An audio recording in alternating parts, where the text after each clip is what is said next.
అందరికీ నమస్కారం. శ్రీ రాజ్యశ్యామల అమ్మవారి నవరాత్రులు జరుగుతున్నాయి కదండి. రెండవ రోజు మేము ఇలా జరుపుకున్నాము. మొదటి రోజు వీడియో కావాలంటే నేను ఒక షార్ట్ వీడియో తీసి పెట్టాను, అక్కడికి చూడండి. ఈరోజు నేను పూజకి ఇలా రెడీ అయిపోయాను. ఈరోజు ప్రసాదం కోసం నేను పులిహోర చేస్తున్నాను. నిన్న ప్రసాదం కోసం బెల్లంతో చేసిన పాయసం చేశాను. అమ్మవారికి బెల్లంతో చేసిన పాయసం కానీ, గారెలు లేదా వడలు కానీ, చక్కెర పొంగలు కానీ, పులిహోర కానీ, మరియు అరటిపళ్ళు కానీ, ఈ 5 ప్రసాదాలు పెడితే అమ్మవారికి ఎంతో ప్రీతి.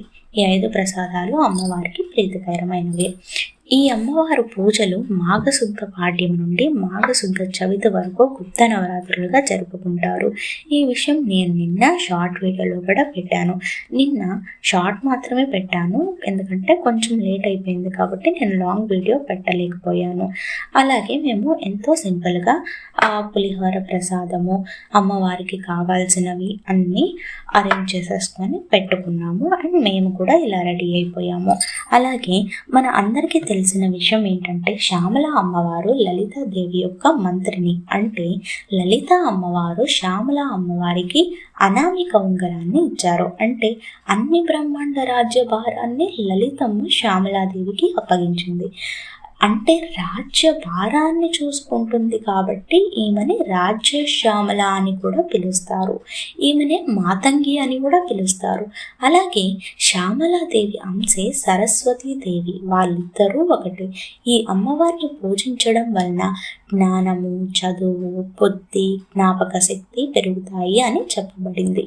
ఉదాహరణకు కాళిదాసు గారి గురించి చాలామందికి తెలుసు.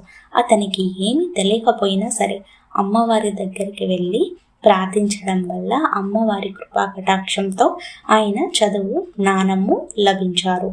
ఆ వెంటనే మొదటిసారిగా పలికిన దండకమే శ్యామల దండకము. మేము ఈ 9 రోజులు అమ్మవారి ధ్యాన శ్లోకము, శ్యామల స్తుతి, అలాగే శ్యామల దండకము మరియు అమ్మవారికి ఇష్టమైన 16 నామాలు ఇవన్నీ పఠిస్తాము.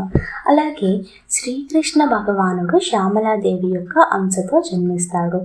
ఇంకొక విషయం ఏంటంటే, శ్యామల అమ్మవారు 10 మహావిద్యలలో ఒకరు. 10 మహావిద్యలు అంటే 10 మహావిద్య స్వరూపాలు. ఓం శ్రీ రాజశ్యామలాదేవి అయి నమః. ఓం శ్రీ రాజశ్యామలాదేవి అయి నమః.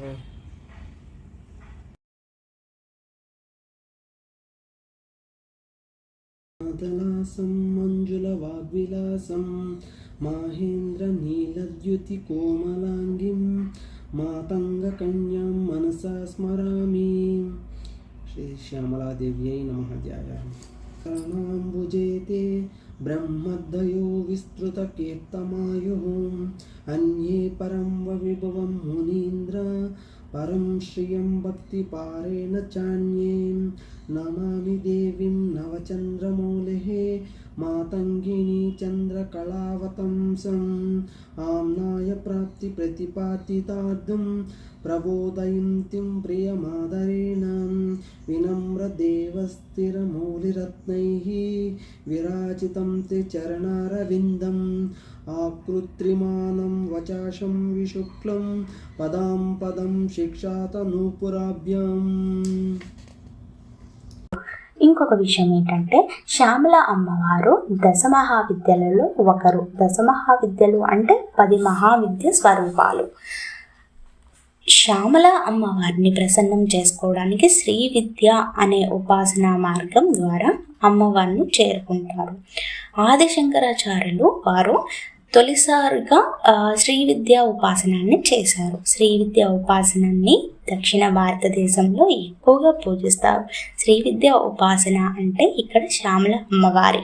అలాగే ఈమెని మాతంగి అని కూడా పిలుస్తారని చెప్పాను ముందే. మిగిలిన అన్ని మహావిద్యలు ఉత్తర భారతదేశంలో పూజిస్తారు. పిల్లలకు విద్యల్లో ఏదైనా ఇబ్బందిగా అనిపిస్తే రాజ్యశ్యామల దండకాన్ని వినమని చెప్పండి. విద్యల్లో ముందుకు తీసుకువెళ్తుంది. ముఖ్యంగా మతిమరుపు ఉన్న పిల్లలకి ఈ దండకం అద్భుతంగా పనిచేస్తుంది. శ్రీమాత్రే నమః.